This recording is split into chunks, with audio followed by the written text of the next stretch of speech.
오늘 읽으신 본문 욥기 34장 1절로 15절 말씀을 통해서 성령께서 우리에게 주신 말씀을 적용하고 순종하며 기도할 때 하나님의 응답이 나타나기를 주님의 이름으로 축복합니다. 오늘 본문의 말씀은 이 엘리후가 욥에게 말하는 그런 내용인데요. 무엇이 정의인지 무엇이 선한지 이것을 알아보자라고 하면서 욥의 행동에 대해서 또 책망하는, 엘리후가 책망하는 그런 내용입니다. 먼저 1절에서 4절 보면은요, 이 앞서 옳은 말을 했더니 엘리후는 기세가 등등합니다. 그래서 지혜와 지식 있는 자들과 정의를 가려내고 무엇이 선한지를 알아보자 이렇게 말을 하고 있습니다. 그래서 2절 말씀에 보니까 지혜 있는 자들아 내 말을 들으며 지식 있는 자들아 내 귀에 귀를 기울이자 이렇게 말하면서 4절에 보니까 우리가 정의를 가려내고 무엇이 선한가 우리끼리 알아보자라고 말씀하고 있습니다. 엘리후는 자신이 욥이나 또 세 친구보다 한 수위라고 생각을 하고 자신이 아주 당당하게 기세가 등등하게 말을 하고 있는 그런 모습을 보게 됩니다. 그러면서 5절에서 9절 말씀을 보면은요, 5절에서 9절 말씀을 보면은 엘리후가 이제 욥을 판단하는 그런 모습인데요. 5절에서 8절 말씀까지 같이 한번 읽겠습니다. 욥이 말하기를 내가 의로우나 하나님이 내 일을 부인하셨고 내가 정당함에도 거짓말쟁이라 하였고 나는 허물이 없으나 화살로 상처를 입었노라 하니 어떤 사람이 욥과 같으랴. 욥이 비방하기를 물 마시듯 하며 악한 일을 하는 자들과 한패가 되어 악인과 함께 다니면서 9절에 이르기를 사람이 하나님을 기뻐하나 무익하다 하는구나 라고 하면서 욥의 행동에 대해서 아주 조목조목 판단을 하고 있는 그런 모습을 보게 됩니다. 나는 허물이 없다, 또 나는 정당한데 오히려 상처를 입었다 라고 하면서 자신의 의를 주장하는 이 욥에 대해서 설명을 하고 있습니다. 그러면서 이 엘리후의 모습을 보게 되면 어떻게 보면 엘리후는 마치 그 욥의 불평으로부터 하나님을 방어하는 것처럼 말하지만 실상 그는 자기 지식을 자랑할 뿐이다 이렇게 우리가 볼 수가 있습니다. 자신의 정당함을 또 자신의 의를 드러내면서 남을 정죄하고 판단하는 도구로 이 엘리후는 그렇게 사용하고 있다라고 하는 것입니다. 그래서 어떻게 보면 이런 부류의 사람들은요, 남의 문제를 해결하기보다 또 남이 가지고 있는 생각들을 같이 나누어 주기보다는 논쟁에서 이기고자 하는 그것이 바로 목적이 될 수밖에 없다는 것이죠. 그래서 그렇게 해서는 안 된다고 하는 것이죠. 그래서 엘리후는 결국에는 자기의 지식을 자랑하는 것 외에 다른 것이 없다라고 하는 것입니다. 그래서 우리가 남을 판단하기 전에 우리가 어떻게 해야 되는가? 남을 판단하고 정죄하기 전에 남을 긍휼히 여길 수 있는 마음, 또 남의 연약함을 바라보고 그 내면의 죄성을 볼 수 있는 마음이 필요하다고 하는 것입니다.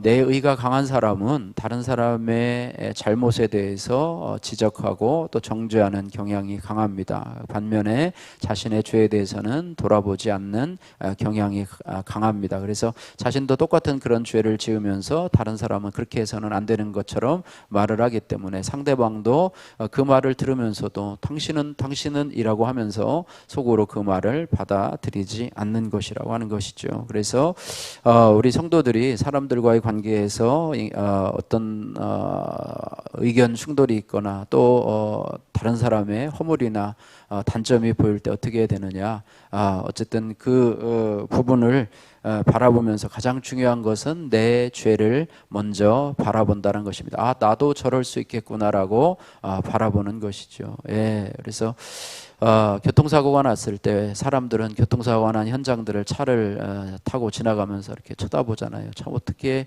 조심하지, 왜 그랬나, 아침부터 웬일이야, 아침에 사고가 났으면, 낮에 사고가 났으면 아유 조심하지, 왜 저렇게 했나 라고 하지만은 우리가 생각해야 될 것은 뭐냐, 남들을 평가하고 저거 하기보다는 나도 조심해야 되겠다. 나도 저럴 수 있겠구나라고 하는 그런 생각들을 해야 된다고 하는 거예요. 지난번에 우리 차 새벽기도 끝나고 나서 고라니가 와서 막 쳤는데 고라니 친 것을 수없이도 많이 봤어요. 그러면서 저거 어떤 사람들이 저렇게 치고 지나간다 이렇게 생각을 했는데 우리도 그것을 당할 수 있다라고 하는 사실, 그죠? 나는 아니고 다른 사람들만 당할 수 있다라고 하는 사실, 그죠? 외부에서 전쟁이 일어나는 모습을 보면서 우리나라도 이런 일이 일어날 수도 있겠구나라고 하는 생각을 가지면서 우리도 하나님 앞에 이 땅에 6.25와 같은 전쟁이 다시는 일어나지 않게 해달라고 하는 그런 기도가 간절해지길 원하고, 또 다른 사람들의 단점이 보이고 허물이 보일 때마다 나도 저럴 수 있겠구나, 나도 그런 모습이 있구나, 나 자신을 돌아보면서 오히려 그 사람을 긍휼히 여기고 비판보다는 공감을 하고 판단보다는 긍휼의 마음을 가지고 상대방이 그렇게 할 수밖에 없는 연약함을 보고 그 내면에 참 인간은 죄의 존재가 되는구나. 결국 둘이 다투는 것은요, 자신의 잘못을 인정하지 아니하고 자신이 옳다고 생각하기 때문에, 한 사람만 꺾으면 되는데 두 사람이 다 옳다고 주장하기 때문에 서로가 다툼이 생기고 또 서로 간의 갈등과 분쟁이 생기는 모습을 보게 된다라고 하는 것입니다. 그래서 우리 성도들은요, 말없이 공감해주고 그를 위해서 심지어는 내가 회개할 수 있는 그런 마음들, 그죠? 모세가 그 백성들이 하나님 앞에 우상 숭배 범죄를 할 때 하나님께서 그 백성들을 치려고 할 때에 오히려 나를 생명책에서 지워 주옵소서, 나를 벌을 주시고 그 백성을 용서해 달라고 하는, 그러니까 그 백성들의 죄를 대신해서 회개하는 그런 모습들이 우리 안에 있을 때 오늘 엘리야와 같이 자신의 정당함을 주장하고 욥을 책망하는 그런 일은 하지 않는다고 하는 것입니다. 그래서 우리는 상대방의 연약함과 죄를 명쾌하게 지적하고 들춰내기보다는 나도 그럴 수 있다라는 생각으로 비판을 멈춰야 된다고 하는 거예요. 우리는 흔히 비판하고 정죄하는 사람이 똑똑하다고 생각이 돼요. 그러나 그렇지 않습니다. 그런 사람 오히려 교만한 사람이고 오히려 자신의 죄를 보지 못하는 사람이라고 하는 거예요. 여러분이 품을 수 있고 또 관용할 수 있고 용납할 수 있고 또 기도할 수 있고, 여러분의 생명책에 그 영혼들을 불쌍히 여겨주셔 달라고 여러분의 그들의 이름을 적어놓고 기도할 수 있는 그런 은혜가 필요하다고 하는 것입니다. 오늘 10절에서 15절 말씀에 보면 하나님은 어떤 분이신가에 대해서 나타나고 있는데요. 10절에서 12절 말씀 같이 한번 읽겠습니다. 그러므로 너희 총명한 자들아 내 말을 들으라. 하나님은 악을 행하지 아니하시며 전능자는 결코 불의를 행하지 아니하시고 사람의 행위를 따라 갚으사 각각 그의 행위대로 받게 하시나니 진실로 하나님은 악을 행하지 아니하시며 전능자는 공의를 굽히지 아니하시느니라. 아멘. 하나님은 전능하신 하나님, 또 하나님은 공의로우신 하나님, 또 성경에서 보면 하나님은 사랑의 하나님, 하나님은 공의의 하나님, 이렇게 동전의 양면과 같이 그렇게 설명을 하는데, 오늘 본문은 공의로우신 전능자 하나님이시라 이렇게 말해요. 12절에 하나님은 악을 행하지 아니하시며 전능자는 공의를 굽히지 아니하시느니라 이렇게 말씀을 하고 있습니다. 그래서 하나님은요, 전능하신 하나님이신 동시에 공의로우신 하나님이시다. 그래서 악을 행하지도 아니하시고 그 행위대로 심판하시는 하나님이시다. 그러니까 하나님은 그럴 만한 자격이 있기 때문에 하나님은 허물이 없는 분이시고 하나님은 흠이 없는 분이시기 때문에 남을 정죄하고 판단할 수 있고 심지어는 악을 심판하실 수 있는 하나님이시다. 본인도 악을 행하지 아니하기 때문에 악을 행하는 자들을 심판하실 수 있는 하나님이다. 그런데 하물며 우리는 전능하지도 않고요, 우리는 공의롭지도 않고요, 우리는 악을 행하지 않는, 나는 죄 한 점, 여태까지 태어나면서 죄 한 번도 죄 지은 적이 없다라고 하는 사람처럼, 마치 하나님처럼 사람을 그렇게 판단하고 정죄하고, 오늘 엘리후도 마찬가지죠. 하나님이 그렇다는 거지 엘리후가 그렇다는 건 아니잖아요. 그죠? 하나님이 그렇다는 거지 우리 주위에 다투는 사람이 그렇다는 건 아니잖아요. 그래서 우리도 마찬가지로 연약함에 쌓여있는 인생이고 악을 행하는 존재라고 하는 사실을 기억해야 된다고 하는 것입니다. 그래서 우리는 능력도 부족하고 공의도 결핍할 수 없는 존재라고 하는 부족함을 깨달아서 나는 죄인 중에 괴수입니다. 내가 누구를 정죄하고 내가 누구를 판단하고 누구를 비판하고 누구를 깎아내리겠습니까? 여러분, 예수 믿는 사람이 밖에 나가서 여러분 싸우지 마십시오. 다투지 마시고, 여러분의 논리가 아무리 좋고 여러분의 말하는 것이 아무리 옳다 하더라도 다투는 것은 옳지 않아요. 하나님께서 여러분을 판단하시면 여러분의 의가 전혀 드러나지 않는다고 하는 것입니다. 우리도 여러분이 정죄하고 판단하는 사람과 동일한 죄를 짓고 오히려 더 악한 죄를 짓는 그런 사람일 수 있다고 하는 사실을 기억하면서 우리가 섬기는 전능하신 하나님, 공의로우신 하나님, 그 하나님을 우리가 알기 때문에 우리는 그 앞에서 겸손해야 되고, 또 우리의 부족함을 통해서 오히려 나 자신을 돌아보아야 된다라고 하는 것입니다. 그래서 상대방의 처지와 연약함을 먼저 생각하고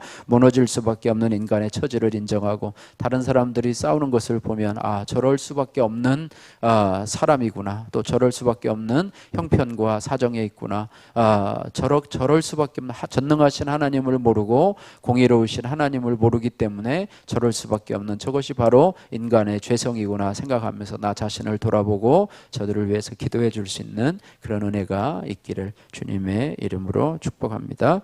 딸의 몸에 새겨진 나의 죄라고 하는 이은희님의 큐티인 간증입니다. 저는 성공과 행복을 꿈꾸며 내 소견에 오른 대로 결혼한 뒤 별거 하다가 남편의 요구에 따라서 이혼을 했습니다.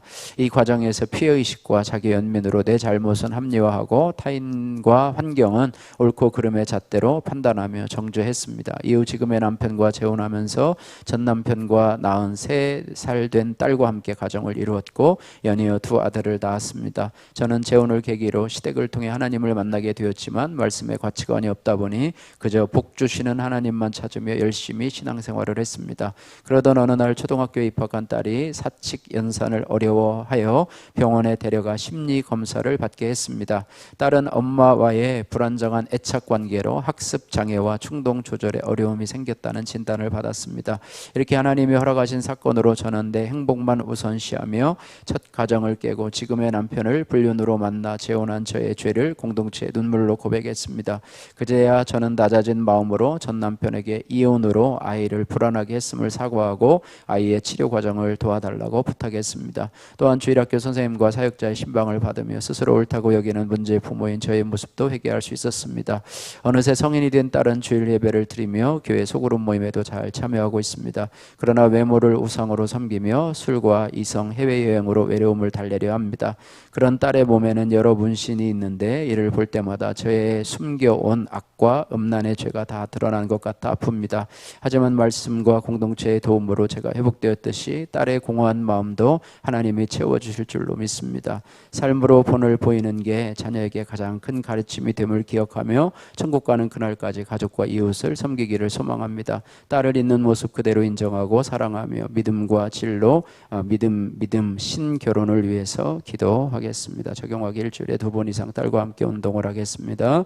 딸에게 맛있는 음식을 만들어주며 식탁에서 대화를 나누겠습니다. 바라기는 여러분들이 공의로우신 전능자 하나님을 의지하면서 내가 남을 정죄하고 판단하는 엘리와 같은 존재가 아니라 그들의 연약함을 인정하며 또 나도 그럴 수 있는 존재임을 깨달아 하는 그런 성숙한 그리스도인이 되시기를 주님의 이름으로 축복합니다.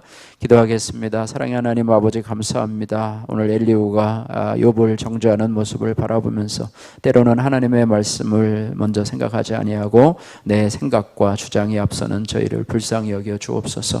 내 생각을 주장하고자 하나님의 말씀을 이용하지 않게 하시고 지체의 연약함을 지적하고 또 정죄하기보다는 말없이 공감하며 대신 회개할 수 있는 넓은 마음을 허락하여 주옵소서.